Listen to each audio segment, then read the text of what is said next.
Here to react to all of this and to talk to us about what comes next is Congressman Mike Waltz. He represents Florida's 6th Congressional District. He's also a member of the House Armed Services Committee and a combat veteran as well. Congressman, good to have you with us, sir. Thank you. Hey, thank you. It's good to be with you. Just your general thoughts on now we have American service members who've been killed with, it looks like Iranian proxies attacking them with a loaded up drone. Yeah, well, look, I think first it's probably smart to take a second and remind people of why we have these bases and military members still in Iraq, Syria, and in the Middle East. And their main mission there is to go after ISIS. And these aren't large numbers. These are small numbers of special operations troops, intelligence professionals, and others that are over there keeping a lid and keeping a boot on ISIS's neck so that they're not once again attacking the homeland. And to rewind the clock even further, we remember when Obama said, hey, everybody out of Iraq, the Middle East, left no plan. A few years later, we have the explosion of the ISIS caliphate on the scene, at one point as large as Texas, inspiring and launching attacks all over the United States, San Bernardino, Pulse nightclub, attacks all over Europe. And we have to actually had to send soldiers back in to deal with this. And but that's their mission there. Iran and its militias see these guys as targets of opportunity because they understand and believe that there is weakness in this White House, and they think they can get away with it. So, I think it's just worth understanding for a moment that just a few years ago under Trump, ISIS was defeated. Iran was broke and ready to come back to the table from a position of weakness for some type of deal. And we had the Abraham Accords and peace breaking out across the Middle East. And look where we are now. And this is all because this administration doesn't understand deterrence, doesn't understand peace through strength, doesn't understand that you can't just keep giving the bully more and more lunch money and hoping he'll be nice. Sometimes you got to punch him in the mouth. You got to escalate a bit to then de-escalate. And I'm not talking, and I want to be clear, nobody's talking about invading Iran with the Marines. But what we are talking about, like President Trump did, was rather than knocking off a few warehouses in the middle of the desert or hitting back at these militias, he took out Iran's field general in the Middle East in a precision strike with little collateral damage that sent a very clear message to not mess with us and knock it off, and they did. And that's the type of response we need to see. But clearly our enemies smell weakness and they smell opportunity, and we have 3 dead service members because of it. Yeah. I do want to talk more about the response here by the United States and the Biden administration, but first on how we got here. It is the case that the Biden administration has uncorked some $50 billion at least in money that the Iranians are now using with, playing with, destroying with, and that would not have happened were it not for Joe Biden. So I realize the Biden administration wants to talk about how we're going to contain them. How about you talk about how this got here in the first place? Yeah, well, let's talk about again where we were before Biden came in. We had maximum pressure under President Trump. And what were the results of that? The Iranian currency was tanking. Their foreign currency reserves were at a low of $4 billion, and that's incredibly low. Now they're back up to $70 billion. Their oil exports were almost non-existent. Now they're up to 7 million barrels a day. And where's it going? It's going to China. Yes. So look, I mean, they were the same team that's around Biden was around Obama, of Iran deal 1.0. They were determined to get back into Iran deal 2.0, which means blow in the cash with the hopes that the Iranians will shut off part of their nuclear program. And so we're seeing the results of that cash now. As long as Tehran is flush with cash, their terrorist proxies will be, and that's from the Houthis to the Hezbollah to Hamas to the militias in Iraq that just killed our service member. And Iran's going to realize its goals of wiping out Israel. That's goal number 1. Kicking out the United States. That's goal number 2. So then it can dominate global energy supplies. And look, final thing, and I always try to bring this back to why does this matter? to everyday Americans. If Iran gets a nuke and dominates the Middle East, the Saudis are going to want a nuclear weapon and get one.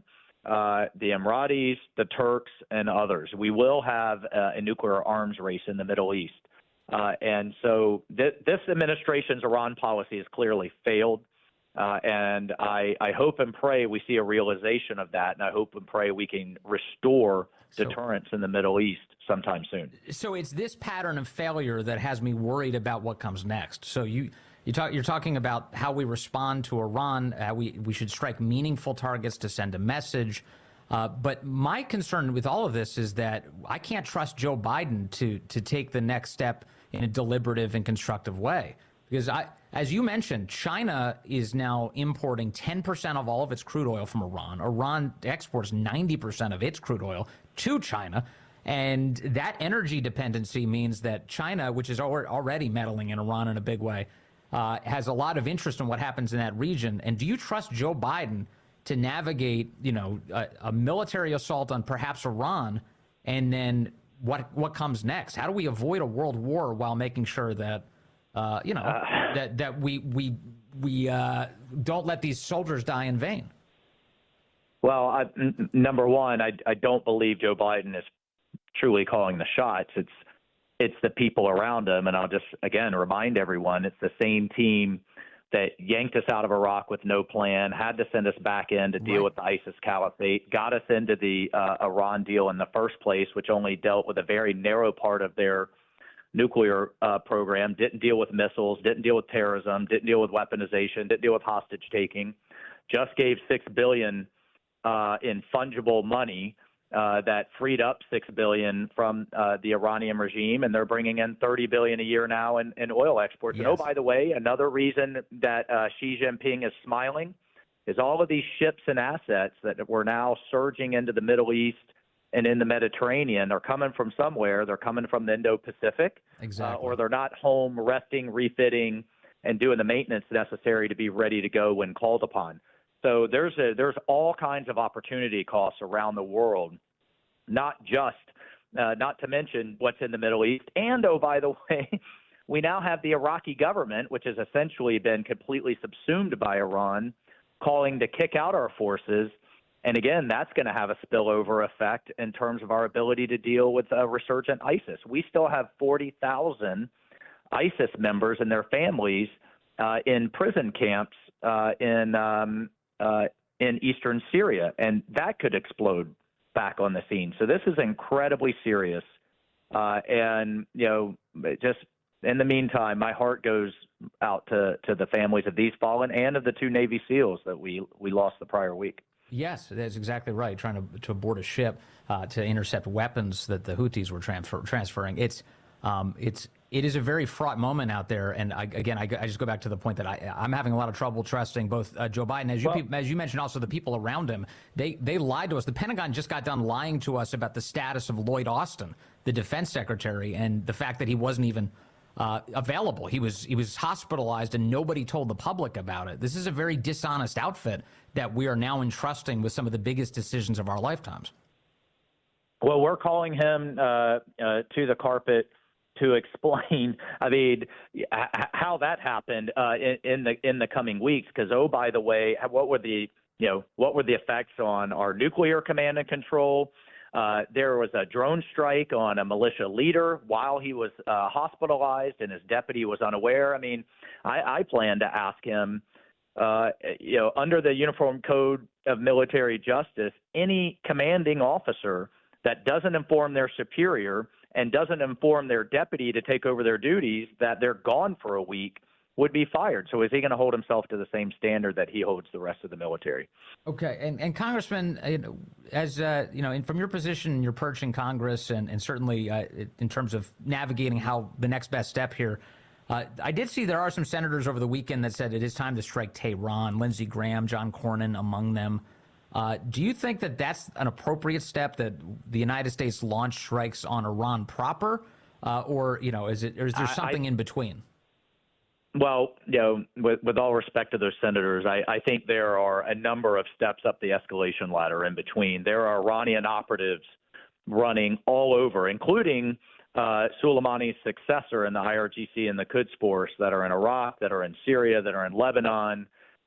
There are there are actual sanctions enforcement. House Republicans have passed the SHIPS Act that goes after the refineries and the shippers and the Chinese buyers of the oil. There are a number of things to make Tehran understand that we're serious, to make them feel the pain directly. Another thing this administration doesn't seem to fully appreciate, Tehran will trade the lives of its proxies for American and Israeli lives all day long. That's a painless trade for them.